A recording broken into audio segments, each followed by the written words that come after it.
جب خالی اسامیوں کے حوالے سے ہو رہی ہے تو اسی محکمے سے متعلق اور ایک اہم خبر آپ کے سامنے رکھتے ہیں اور بڑا انکشاف ہوا ہے آؤٹ سورسنگ کا۔ آپ کو یاد ہوگا کہ آؤٹ سورسنگ کا معاملہ اس سے پہلے بھی جموں کشمیر میں پیش آیا تھا، پھر ہم نے دیکھا اس پر سیاست ہوئی تھی،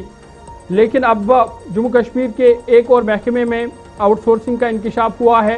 اور یہی محکمہ ہے جس کی خبر ہم نے آپ کے سامنے رکھی کہ یہاں پر اسامیاں خالی پڑی ہے۔ محکمہ ecology environment and remote sensing اور جی ای ایم کے ذریعے یہاں پر آؤٹ سورسنگ کی باضابطہ طور پر تصدیق ہوئی ہے، جس کو لے کر کے جو خواہش مند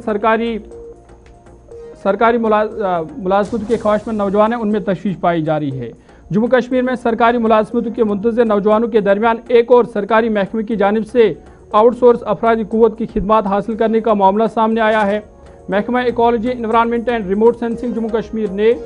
آر ٹی آئی کے جواب میں باضابطہ طور پر تصدیق کی ہے کہ گزشتہ 2 برس کے دوران محکمہ میں آؤٹ سورس افرادی قوت کو گورنمنٹ ای مارکیٹ یعنی جی ای ایم پورٹل کے ذریعے تعینات کیا گیا ہے۔ تاہم آر ٹی آئی میں آؤٹ سورسنگ سے متعلق جو تفصیلی معلومات طلب کیے گئے تھے اس کا جواب نہیں ملا،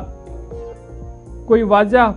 جواب محکمے نے نہیں دیا کہ مجموعی طور پر کتنے ملازمین یا افراد کو آؤٹ سورس بنیادوں پر تعینات کیا گیا۔ آر ٹی آئی درخواست میں آؤٹ سورسنگ ایجنسیوں، سلیکشن لسٹ، اشتہارات، اخراجات اور ایجنسیوں کے انتخابات کے معیار سے متعلق بھی اگرچہ معلومات طلب کی گئی تھی لیکن اس کا جواب نہیں ملا،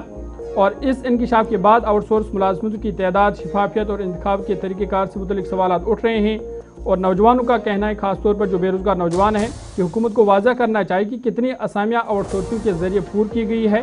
اور ان میں شفافیت کے کیا اصول اپنائے گئے ہیں۔ چلیے جناب، یہ تو 2 بڑی اہم باتیں تھی جو انوائرمنٹ، ریموٹ سینسنگ اور ایکالوجی محکمے کو لے کر تھی، اور حق اطلاعات قانون کے تحت یہ دونوں چیزیں سامنے آئی کہ خالی اسامیاں کتنی ہیں،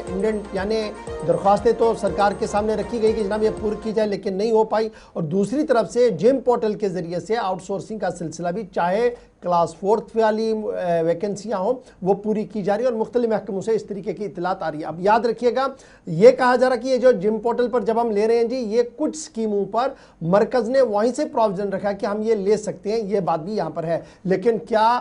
مزدور بھی اگر وادی کشمیر سے نہ ملے، جموں شہر سے نہ ملے، تو سوال بنتا ہے تو پھر آگے چلے گا کیسے؟